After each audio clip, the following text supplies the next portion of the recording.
The chapel doors swung open, and from the altar I saw his face. My father, David, a man whose expensive suit couldn't hide his smug disapproval, sat in the front pew, ready to witness what he thought would be my final surrender to a normal life. But then the voice came, a sound as sharp and clean as a rifle crack, echoing off the high stone walls, "Admiral on deck." It wasn't a request, it was a command. In one single, thunderous motion, 200 men in immaculate dress uniforms rose to their feet. Their salute was a wave of white and gold, a testament to order and respect that existed in a world entirely separate from him. My father's smirk dissolved into a mask of pure confusion, as senators and decorated officers around him also stood in my honor.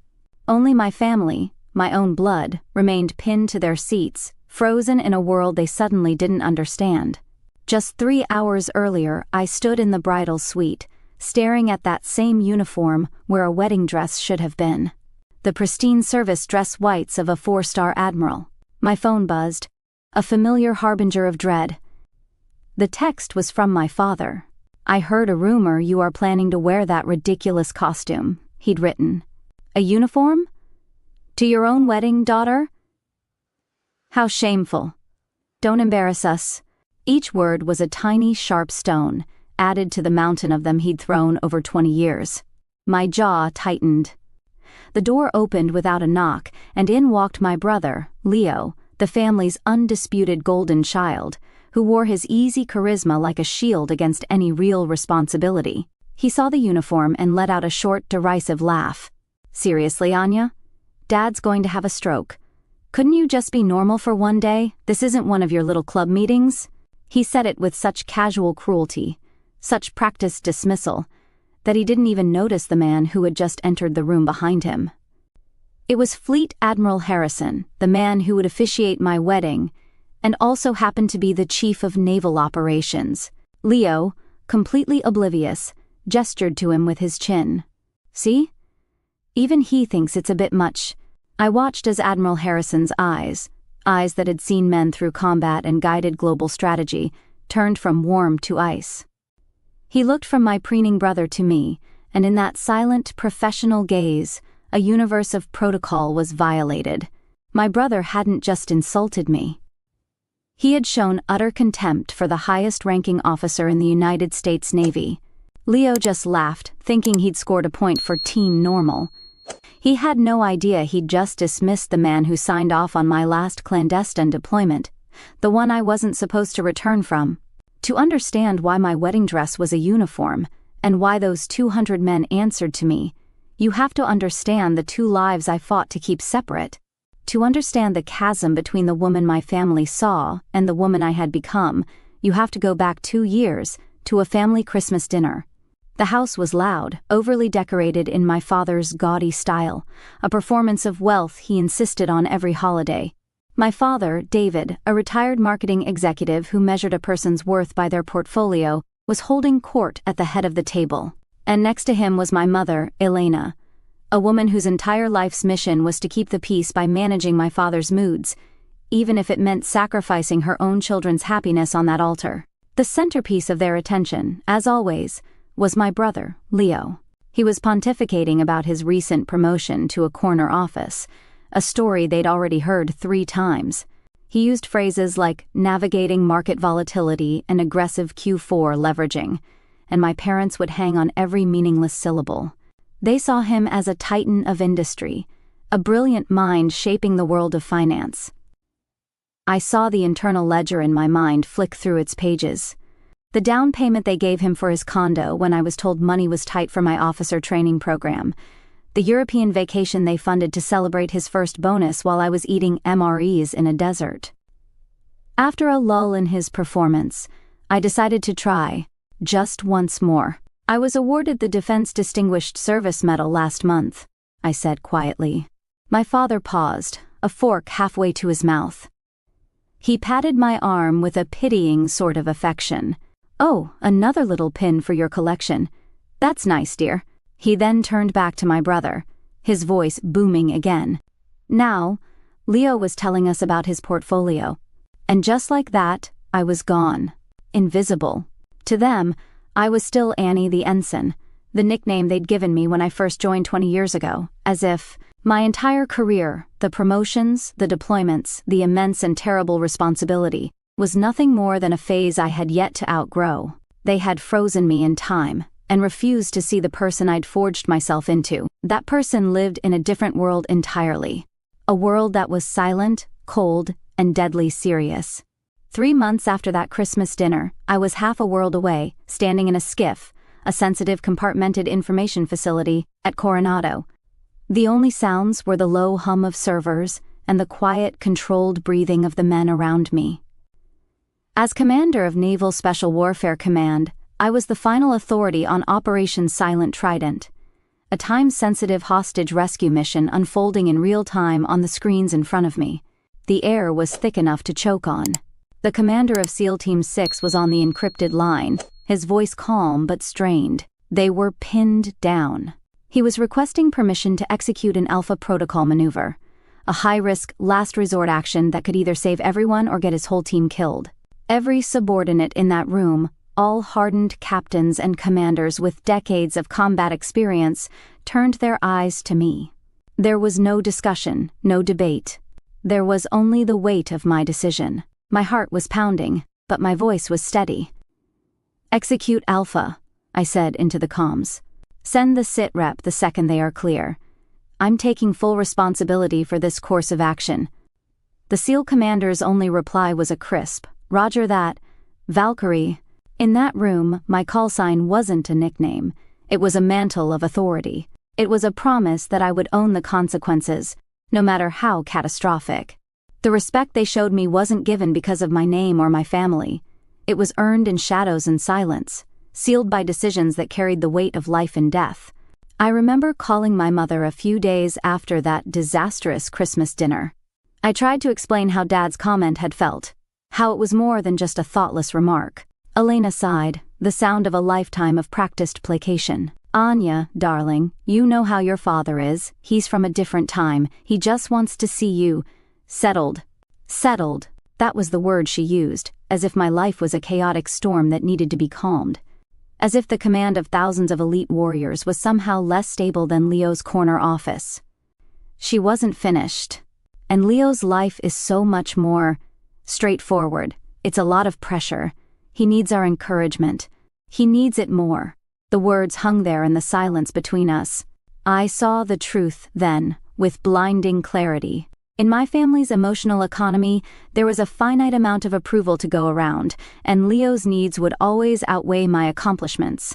My victories were too strange, too complicated, too unfeminine. They made them uncomfortable.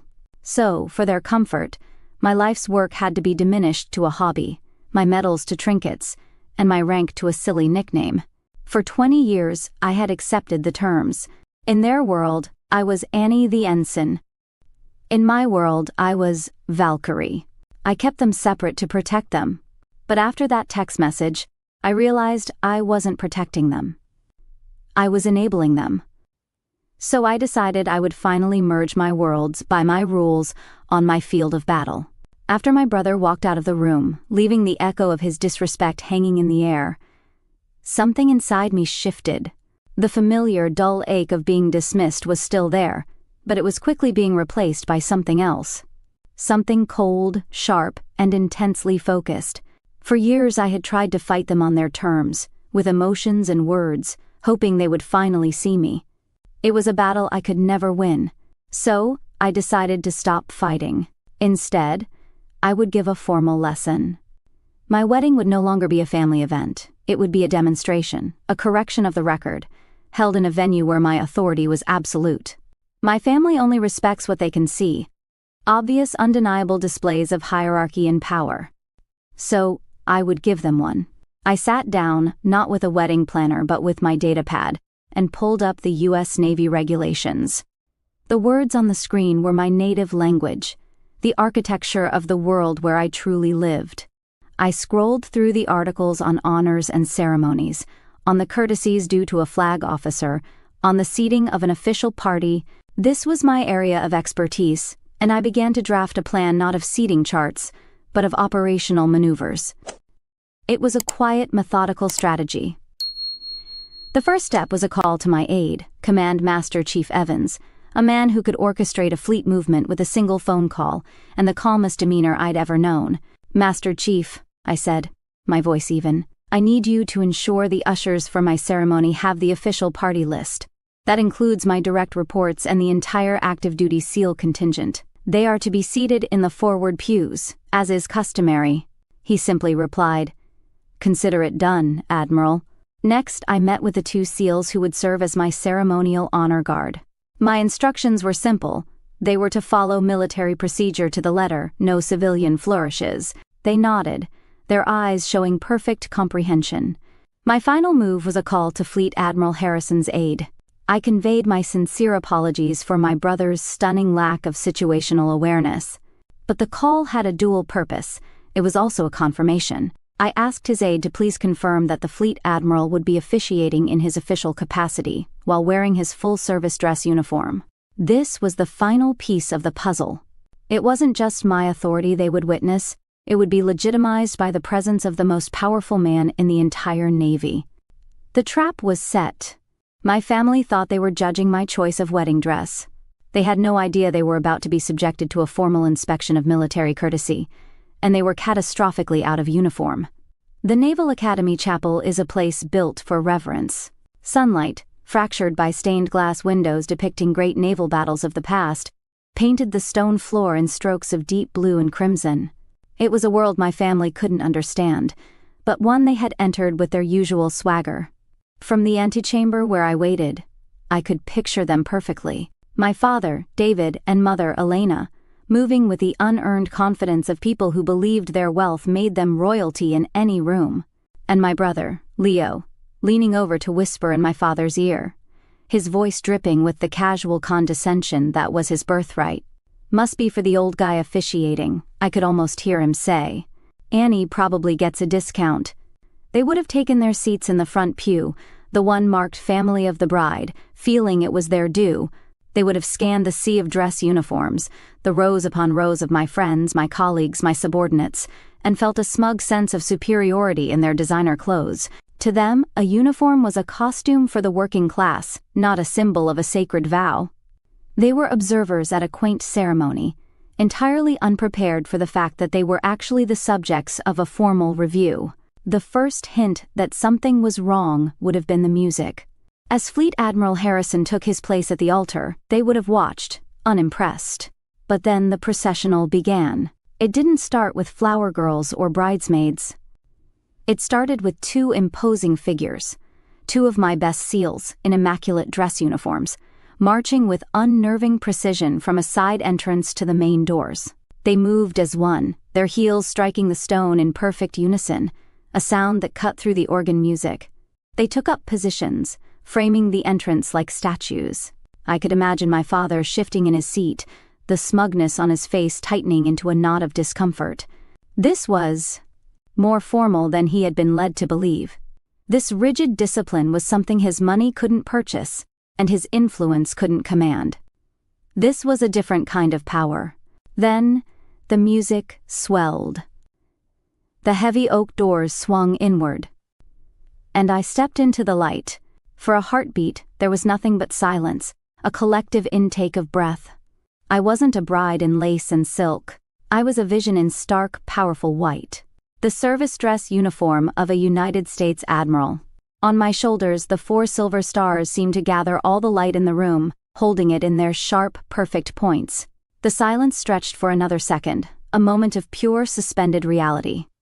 And then my Command Master Chief's voice, a force of nature honed on the decks of aircraft carriers, shattered the quiet like a cannon shot. "Admiral, on deck." The reaction was not a polite applause. It was a physical event, a tidal wave of respect. 200 Navy SEALs, men who had faced down death in the darkest corners of the world, rose as one single entity. 200 right hands snapped to salute with a sound like a sail catching a sudden gale. Throughout the vast chapel, every person in uniform, from the youngest ensigns to the decorated captains to the senators who had once served, was instantly on their feet. The rustle of their movement was the sound of an entire system acknowledging its own. It was the sound of my world, my truth, made manifest. And in the middle of that rising tide, one small island remained seated. My family. They were paralyzed, looking around in wide-eyed horror as if they had been physically pinned to the pews. My mother's hand was at her throat. Leo's jaw was slack, his usual arrogance replaced by a vacant, uncomprehending stare. But my eyes were on my father. His face was a slow-motion catastrophe of collapsing belief. First, there was confusion. Then, a flash of angry denial, as if this was some elaborate, disrespectful joke at his expense. He looked from the 4 stars gleaming on my shoulder to the proud, knowing smile on Fleet Admiral Harrison's face. He looked at the saluting men who answered to me. The denial crumbled. It was replaced by a dawning, gut-wrenching comprehension that seemed to suck the very air from his lungs. It wasn't a costume. It wasn't a phase. It was real. The daughter he'd shamed, the one he'd dismissed as Annie the ensign, she held a rank and a power that dwarfed his entire existence. The color drained from his face. He looked physically ill, a man watching the foundations of his world turn to dust before his very eyes. My father had spent my whole life trying to give me his name. In a single, thunderous moment, he finally learned the weight of mine. The reception was held in a grand hall at the academy, its walls lined with portraits of legendary admirals and glass cases holding artifacts from historic naval campaigns. It was a room that breathed my history, my language. And for the first time in my life, I was surrounded by people who spoke it fluently. The formal discipline of the ceremony had relaxed, and the SEALs who had stood so rigidly for me now laughed with me, sharing stories from training and deployments. Senators who oversaw my budgets shook my hand with a new level of genuine admiration, speaking to me not as a curiosity, but as a peer.